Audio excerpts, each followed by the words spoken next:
Friends, ಎಲ್ರಿಗೂ good evening. ಎಲ್ರಿಗೂ ಸಿಂಚಿಕ್ವಿಟ್ ಫ್ಯಾಮಿಲಿಗೆ ಸ್ವಾಗತ. ಎಲ್ಲರೂ ಹೇಗಿದ್ದೀರಾ? ಎಲ್ಲರೂ ಚೆನ್ನಾಗಿದ್ದೀರಾ ಅನ್ಕೋತೀನಿ. ನಾನಂತೂ ತುಂಬ ಚೆನ್ನಾಗಿದ್ದೀನಿ. ಇವತ್ತು ಏನು ಅಮ್ಮನ ಮನೇಲಿರೋದಲ್ವ, ಹಂಗಾಗಿ ಅಮ್ಮ ನಾನ್ ವೆಜ್ ತರಿಸ್ತಿದ್ರು. ಆ್ಯಕ್ಚುಲಿ ಎರಡಿರೋದು 31ಗೆ, ನಾವು 30ಗೆ ನಾನ್ ವೆಜ್ ಮಾಡ್ತಿದ್ದೀವಿ, ಯಾಕೆಂದರೆ ಸ್ಯಾಟರ್ಡೇ ಇತ್ತಲ್ವ. ಇನ್ನೂ ಸ್ವಲ್ಪ ಮಿಕ್ಕಿದ್ದೆಲ್ಲ ಸಂಡೇ ತಿನ್ಬೋದು. ನೆಕ್ಸ್ಟು ಸ್ಯಾಟರ್ಡೇ ಮಾಡಿಬಿಟ್ರೆ ಮಂಡೇ ತಿನ್ನೋಕ್ಕಾಗಲ್ಲ ಅನ್ನೋ ರೀಸನ್ಗೆ ಸ್ಯಾಟರ್ಡೇನೇ ಮಾಡ್ತಿದ್ದೀವಿ. ಆಲ್ಮೋಸ್ಟ್ ಅಲ್ಲಿ ನಮ್ಮ ಮನೇಲಿ ಸ್ಯಾಟರ್ಡೇನೇ ನಾನ್ ವೆಜ್ ಮಾಡೋದು. ಯಾಕೆ ಅಂತಂದರೆ ನನ್ನ ತಮ್ಮನೂ ಸ್ಯಾಟರ್ಡೇನೇ ಅಲ್ವಾ, ಅವ್ನು ಸಂಜೆ ಬರ್ತಾನೆ. ಅವನು ಸಂಜೆ ಬರೋದವನು. ಆ್ಯಕ್ಚುಲಿ ಒಂದು ವೀಕೆಲ್ಲ ಬಂದಿರಲ್ಲ ಅವನು. ಅಲ್ಲೇ ಬಿಡದಿಲ್ಲಲ್ವ ಅವ್ನು ಕೆಲಸ ಮಾಡೋದು, ಅಲ್ಲೇ ಇರ್ತಾನೆ ರೂಮಲ್ಲಿ.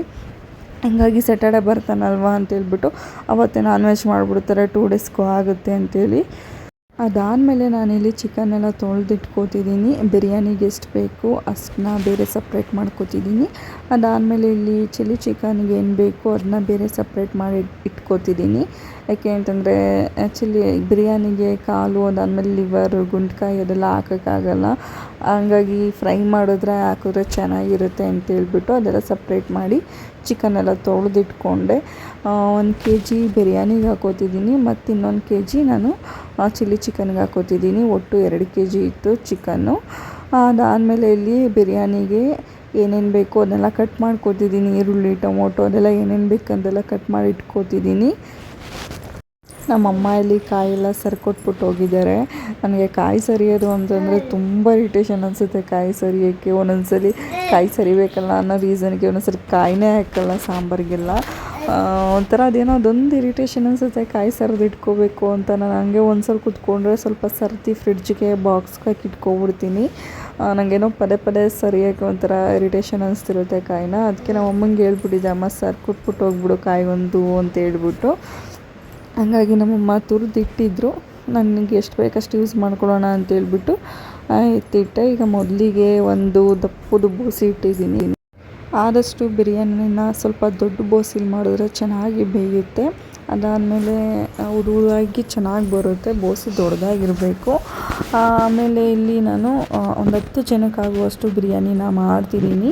ನಮ್ಮ ಮನೆಗೆ ಮತ್ತು ನಮ್ಮ ಅಜ್ಜಿ ಮನೆಗೆ, ಇಬ್ಬರು ಮನೆಗೂ ಅಂತೇಳಿ ಒಂದು 10 ಜನಕ್ಕಾಗುವಷ್ಟು ನಾನಿಲ್ಲಿ ಬಿರಿಯಾನಿನ ಮಾಡ್ತಿದ್ದೀನಿ.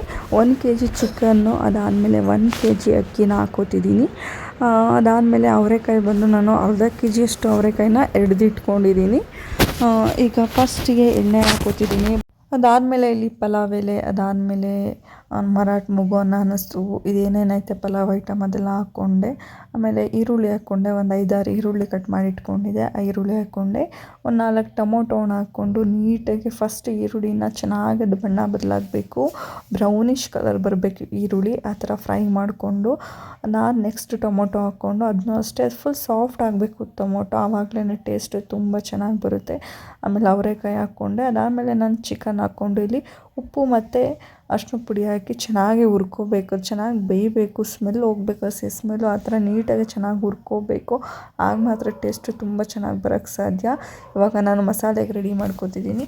ನಾನು ಶುಂಠಿ, ಬೆಳ್ಳುಳ್ಳಿ, ಕಾಯಿ, ಕೊತ್ತಂಬರಿ ಸೊಪ್ಪು, ಪುದೀನ ಸೊಪ್ಪು, 1 ಟೊಮೊಟೊ ಹಣ್ಣು, 1-2 ಈರುಳ್ಳಿ, ಕಾಯಿ, ಅದಾದಮೇಲೆ ಕೊತ್ತಂಬರಿ, ಮೆಣಸು, ಚಕ್ಕೆ, ಲವಂಗ, ಆಮೇಲೆ 10 ಬೇಡಿಗೆ ಮೆಣಸಿನ್ಕಾಯಿ, 5 ಖಾರದ ಮೆಣಸಿನ್ಕಾಯಿ ಇಷ್ಟನ್ನೂ ಹಾಕಿ ಚೆನ್ನಾಗಿ ಪೇಸ್ಟ್ ಮಾಡಬೇಕು. ನೈಸಾಗಿ ಪೇಸ್ಟ್ ಆಗಬೇಕು.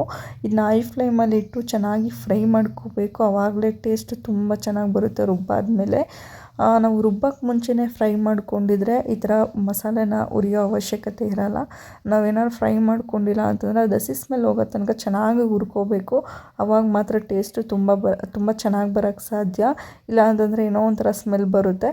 ಹಂಗಾಗಿ ನಾವು ಚೆನ್ನಾಗಿ ಹೈ ಫ್ಲೇಮಲ್ಲಿಟ್ಟು ಆ ಸ್ಮೆಲ್ ಮಸಾಲೆನ ಚೆನ್ನಾಗಿ ಫ್ರೈ ಮಾಡಿಕೊಂಡ್ರೆ ಟೇಸ್ಟ್ ತುಂಬ ಚೆನ್ನಾಗಿ ಬರುತ್ತೆ.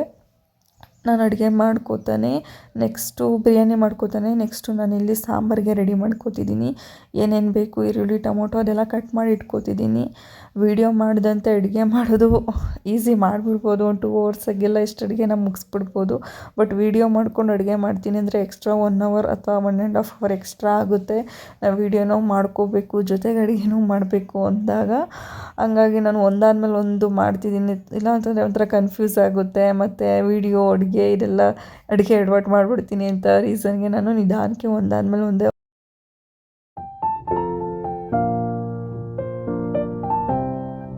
ನಾನಿಲ್ಲಿ ಬಿರಿಯಾನಿಗೆ 1:2 ಥರ ನೀರನ್ನ ಹಾಕ್ಕೊಂಡಿದ್ದೀನಿ. 4 ಲೋಟ ಅಕ್ಕಿಗೆ 8 ಲೋಟ ನೀರನ್ನ ಹಾಕ್ಕೊಂಡಿದ್ದೀನಿ. ಅದಾದಮೇಲೆ ಸ್ವಲ್ಪ ಎಕ್ಸ್ಟ್ರಾ ಒಂದು ಅರ್ಧ ಲೋಟ ನೀರನ್ನ ಹಾಕ್ಕೊಂಡೆ. ಏಕೆ ಅಂತಂದರೆ ಬೋಸಿಲ್ ಮಾಡೋದಲ್ವ, ಸ್ವಲ್ಪ ಆವಿ ಆಗುತ್ತೆ ಮತ್ತು ಚಿಕನ್ನು ಚೆನ್ನಾಗಿ ಬೇಯಬೇಕಲ್ವ ಅಂತೇಳ್ಬಿಟ್ಟು ನಾನು ಎಕ್ಸ್ಟ್ರಾ ಇನ್ನೊಂದು ಅರ್ಧ ಲೋಟ ನೀರು ಹಾಕ್ಕೊಂಡೆ. ಪರ್ಫೆಕ್ಟಾಗಿ ಚೆನ್ನಾಗಿ ಬಂದಿತ್ತು. ಅದಾದಮೇಲೆ ಇಲ್ಲಿ ನಾನು ಕೊತ್ತಂಬರಿ ಸೊಪ್ಪು ಆಮೇಲೆ ಪುದೀನ ಸೊಪ್ಪು ಎರಡನ್ನೂ ಕಟ್ ಮಾಡಿ ಹಾಕ್ಕೋತಿದ್ದೀನಿ.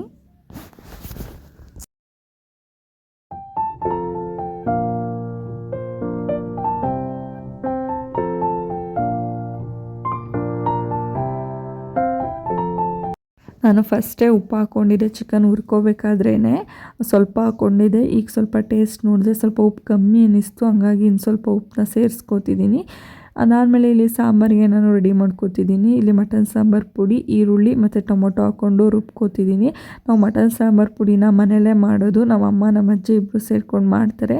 ನಮ್ಮ ಅಜ್ಜಿ ತುಂಬ ಚೆನ್ನಾಗಿ ಮಾಡ್ತಾರೆ ಮಟನ್ ಸಾಂಬಾರು ಪುಡಿ ಮತ್ತು ಮನೆ ಸಾಂಬಾರು ಪುಡಿ ಎಲ್ಲನೂ. ಅದಾದಮೇಲೆ ಇಲ್ಲಿ ಒಂದು ಕುಕ್ಕರ್ ಇಟ್ಕೊಂಡು ಅದಕ್ಕೆ ಈರುಳ್ಳಿ ಟೊಮೊಟೊ ಒಗ್ಗರಣೆ ಹಾಕ್ಕೊಂಡೆ. ಈರುಳ್ಳಿ ಟೊಮೊಟೊ ಮತ್ತು ಬೆಳ್ಳುಳ್ಳಿನ.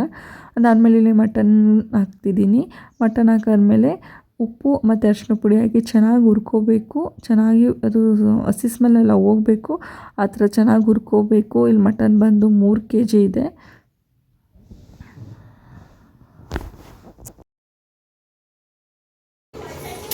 ನಾನಿಲ್ಲಿ ಮಟನೆಲ್ಲ ಚೆನ್ನಾಗಿ ಹುರ್ಕೊಂಡಾದ್ಮೇಲೆ ಆಲ್ರೆಡಿ ರುಬ್ಬಿಟ್ಕೊಂಡಿದ್ನಲ್ಲ ಮಸಾಲೆನ ಸೇರಿಸ್ತಿದ್ದೀನಿ. ಈ ಮಸಾಲೆನೇ ಸೇರಿಸಿ ಸ್ವಲ್ಪ ಹೊತ್ತು ಚೆನ್ನಾಗಿ ಬೇಯಿಸ್ಕೋಬೇಕು. ಅದು ಮಸಾಲೆ ಸ್ಮೆಲ್ಲೆಲ್ಲ ಹೋಗಬೇಕು. ಆದರೆ ಒಂದು ವಿಷಲ್ನೂ ಕೂಡ ಕೂಗಿಸ್ಕೊಳ್ಳಿ. ನಾನಿಲ್ಲಿ ಹಾಗೇ ಚೆನ್ನಾಗಿ ಸ್ವಲ್ಪ ಹೊತ್ತು ಬೇಯಿಸ್ಕೊಂಡೆ. ಇಲ್ಲಿ ಬಿರಿಯಾನಿ ಫೈನಲಿ ದಮ್ ಕಟ್ಟೋ ರೇಂಜಿಗೆ ಬಂದಿತ್ತು. ಹಂಗಾಗಿ ನಾನಿವಾಗ ಅರ್ಧ ನಿಂಬೆಹಣ್ಣು ಮತ್ತು ತುಪ್ಪನ ಹಾಕ್ಕೋತಿದ್ದೀನಿ. ಲಾಸ್ಟಲ್ಲಿ ನಿಂಬೆಹಣ್ಣು ತುಪ್ಪ ಹಾಕೋದ್ರಿಂದ ಟೇಸ್ಟು ತುಂಬ ಚೆನ್ನಾಗಿ ಬರುತ್ತೆ. ಅವೆರಡನ್ನೂ ಹಾಕಿ ಮಿಕ್ಸ್ ಮಾಡಿ ಒಂದು ಪ್ಲೇಟು, ಅದಾದಮೇಲೆ ಒಂದು ಗುಂಡ್ಕಲ್ಲನ್ನ ಇಟ್ಟು ಒಂದು 1/4 ಗಂಟೆ ನಾನಿಲ್ಲಿ ದಮ್ಮನ್ನ ಕಟ್ತಿದ್ದೀನಿ. ಹಂಗೆ ಕಟ್ಟಿದ್ರೆ ಟೇಸ್ಟು ತುಂಬ ಚೆನ್ನಾಗಿ ಬರುತ್ತೆ. ಅಷ್ಟರಲ್ಲಿ ಮಸಾಲೆನೂ ಚೆನ್ನಾಗಿ ಬಂದಿತ್ತು. ಇವಾಗ ನಾನು ಕಾಯಿ ಮತ್ತು ಈರುಳ್ಳಿ ಟೊಮೊಟೊ ಎಲ್ಲ ಮತ್ತೆ ರುಬ್ಕೊಂಡಿದ್ದಿದ್ದು ಮಸಾಲೆನ ಹಾಕೋತಿದ್ದೀನಿ. ಚಕ್ಕೆ ಪುಡಿ, ಲವಂಗದ ಪುಡಿ, ಮೆಣಸಿನ ಪುಡಿ ಎಲ್ಲನೂ ಹಾಕಿ ಒಂದು ರೌಂಡು ಇವಾಗ ಇನ್ನೊಂದೆರಡು ವಿಷಲ್ನ ಕೂಗಿಸ್ಕೋತಿದ್ದೀನಿ.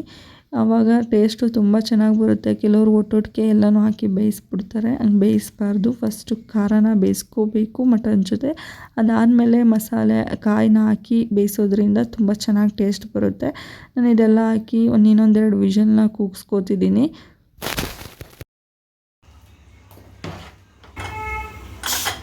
ನೆಕ್ಸ್ಟ್ ಸಾಂಬಾರಿಗೆಲ್ಲ ಇಟ್ಟೆ. ಬಿರಿಯಾನಿನೂ ದಮ್ ಕಟ್ಟಿ ಇಟ್ಟಾಯಿತು. ಇವಾಗ ಚಿಲ್ಲಿ ಚಿಕನ್ ಮಾಡೋದ ಅಂತೇಳ್ಬಿಟ್ಟು ಅದಕ್ಕೆ ಆಲ್ರೆಡಿ 1 kg ಎತ್ತಿಟ್ಕೊಂಡಿದ್ದೆ. ಅದಕ್ಕೆ ಈರುಳ್ಳಿ ಅದೆಲ್ಲ ಕಟ್ ಮಾಡ್ಕೊತಿದ್ದೀನಿ.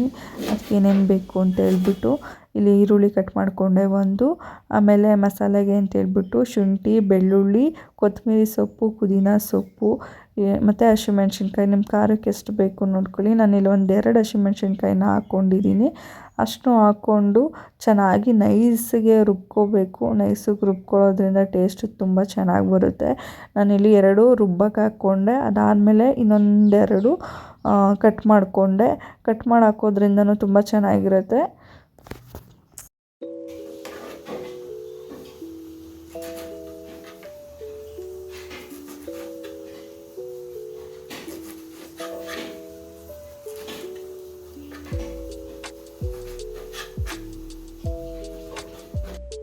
ಅಷ್ಟೊತ್ತಿಗೆ ಒಂದು 10 ನಿಮಿಷ ಆಗಿತ್ತು. ನಾನೆಲ್ಲ ಕಟ್ ಮಾಡಿ ರೆಡಿ ಮಾಡ್ಕೊಳ್ಳೋ ಅಷ್ಟರಲ್ಲಿ ನೋಡಿ ಬಿರಿಯಾನಿನ ದಮ್ ತೆಗಿತಿದ್ದೀನಿ. ಎಷ್ಟು ಚೆನ್ನಾಗಿ ಬಂದಿದೆ ಅಂತ. ತುಂಬ ಚೆನ್ನಾಗಿ ಬಂದಿತ್ತು ಬಿರಿಯಾನಿ ಅಂತೂ. ಟೇಸ್ಟ್ ಅಂತೂ ತುಂಬ ಚೆನ್ನಾಗಿತ್ತು. ಈ ಥರ ಯಾವುದೇ ರೀತಿ ಹೊರಗಡೆ ಪೌಡ್ರ್ ಬಳಸ್ದಂತೆ ನಾಟಿ ಸ್ಟೈಲಲ್ಲೇ ಈ ಥರ ಬಿರಿಯಾನಿ ಮಾಡಿಕೊಂಡ್ರೆ ಟೇಸ್ಟು ತುಂಬ ಚೆನ್ನಾಗಿ ಬರುತ್ತೆ.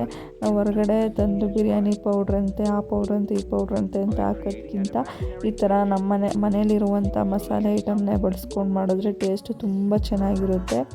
ಒಂಥರ ನಾಟಿ ಸ್ಟೈಲಲ್ಲಿ ಇರುತ್ತೆ. ಬೇಕಾದ್ರೆ ನೀವು ಒಂದ್ಸಲ ಟ್ರೈ ಮಾಡಿ ನೋಡಿ. ಅದಕ್ಕೂ ಇದಕ್ಕೂ ಎಷ್ಟು ಡಿಫ್ರೆನ್ಸ್ ಇರುತ್ತೆ ಅಂತೇಳಿ. ನಾನು ಫಸ್ಟು ಪೌಡ್ರ್ಗಳನ್ನ ಬಳಸ್ಕೊಂಡೆ ಬಿರಿಯಾನಿ ಮಾಡ್ತಿದ್ದೆ. ಅದಕ್ಕೆ ಹೋಲಿಸ್ಕೊಂಡ್ರೆ ಈ ಟೇಸ್ಟ್ ಅಂತೂ ತುಂಬ ಚೆನ್ನಾಗಿರುತ್ತೆ ನಾಟಿ ಸ್ಟೈಲಲ್ಲಿ ಮಾಡುವಂಥದ್ದು.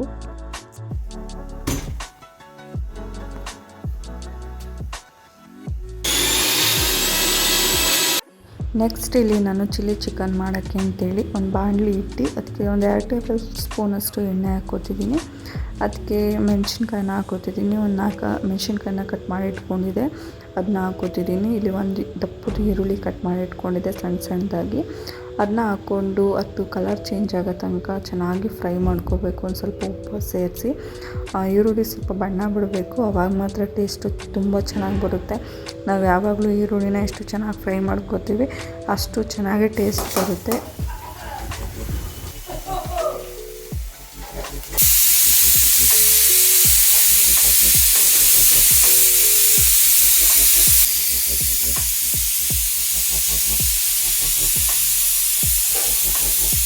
ನಾನಿವಾಗ ತೊಳೆದಿಟ್ಕೊಂಡಿರುವಂಥ ಚಿಕನ್ನ ಸೇರಿಸ್ಕೋತಿದ್ದೀನಿ. ಚಿಕನ್ ಹಾಕ್ಕೊಂಡಾದ್ಮೇಲೆ ಅದಕ್ಕೆ ಸ್ವಲ್ಪ ನಾನು ಉಪ್ಪನ್ನ ಹಾಕ್ಕೋತಿದ್ದೀನಿ. ಅದಾದಮೇಲೆ ಸ್ವಲ್ಪ ಅರಿಶಿನ ಹಾಕ್ಕೊಂಡು ಅದು ಹಸಿ ಸ್ಮೆಲ್ ಏನಿರುತ್ತೆ ಅದೆಲ್ಲ ಚೆನ್ನಾಗಿ ಹೋಗಬೇಕು, ಅಲ್ಲಿ ತನಕ ಚೆನ್ನಾಗಿ ಹುರ್ಕೋಬೇಕು. ನಾವು ನೀಟಾಗಿ ಹುರ್ಕೊಂಡಷ್ಟು ಟೇಸ್ಟು ತುಂಬ ಚೆನ್ನಾಗಿ ಬರುತ್ತೆ.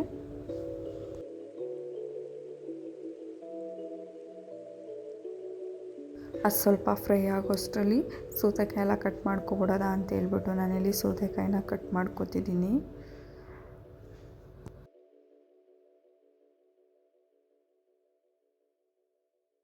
ಚಿಕನ್ ಎಲ್ಲ ಚೆನ್ನಾಗಿ ಹುರ್ಕೊಂಡಾದ್ಮೇಲೆ ಇವಾಗ ನಾವು ರುಬ್ಬಿಟ್ಕೊಂಡಿದ್ವಲ್ಲ ಆ ಮಸಾಲೆನ ಸೇರಿಸ್ಕೊತಿದ್ದೀನಿ. ಆ ಮಸಾಲೆನ ಸೇರಿಸ್ಕೊಂಡು ಅದಕ್ಕೊಂದು ಲೋಟ ನೀರನ್ನ ಹಾಕ್ಕೋತಿದ್ದೀನಿ. ಅದಕ್ಕೆ ಸ್ವಲ್ಪ ಚಕ್ಕೆ ಪುಡಿ ಮತ್ತು ಲವಂಗದ ಪುಡಿ, ಸ್ವಲ್ಪ ಮೆಣಸಿನ ಪುಡಿ, ಅದಾದಮೇಲೆ ಸ್ವಲ್ಪ ಗರಂ ಮಸಾಲ ಹಾಕಿ ಅದನ್ನ ಚೆನ್ನಾಗಿ ಬೇಯಿಸ್ಕೋಬೇಕು. ನಾವೇನು ಹಾಕಿರ್ತೀವಿ ನೀರು ಅದು ಪೂರ್ತಿ ಸ್ವಲ್ಪ ಡ್ರೈ ಥರ ಆಗಬೇಕು, ಈ ಥರ ಆಗಬೇಕು. ಹಿಂಗಾದರೆ ಚಿಕನ್ ಫುಲ್ ರೆಡಿಯಾಗಿದೆ ಅಂತ ಅರ್ಥ. ಅದಕ್ಕೆ ಒಂದು ಅರ್ಧ ನಿಂಬೆಹಣ್ಣು ಹಿಂಡ್ಕೋತಿದ್ದೀನಿ, ಹುಳಿಯಾಗಿ ತುಂಬ ಚೆನ್ನಾಗಿರುತ್ತೆ. ಇಲ್ಲಿ ನೋಡಿ ಮಟನ್ ಎಲ್ಲ ರೆಡಿಯಾಗಿದೆ. ಇದಕ್ಕೀಗ ನಾನು ಕೊಬ್ಬನ್ನ ಹಾಕಿ ಚೆನ್ನಾಗಿ ಬೇಯಿಸ್ಕೋತಿದ್ದೀನಿ. ಕೊಬ್ಬನ್ನ ಲಾಸ್ಟಲ್ಲಿ ಮಟನ್ನೆಲ್ಲ ಕೂಗಿಸ್ಕೊಂಡು ಆದಮೇಲೆ ಲಾಸ್ಟಲ್ಲಿ ಕೊಬ್ಬನ್ನ ಹಾಕ್ಕೋಬೇಕು, ಆಗ ಮಾತ್ರ ಟೇಸ್ಟು ತುಂಬ ಚೆನ್ನಾಗಿರುತ್ತೆ. ಇಲ್ಲ ಅಂತಂದರೆ ಎಲ್ಲ ಕರ್ಗೋಗ್ಬಿಡುತ್ತೆ ಅದು.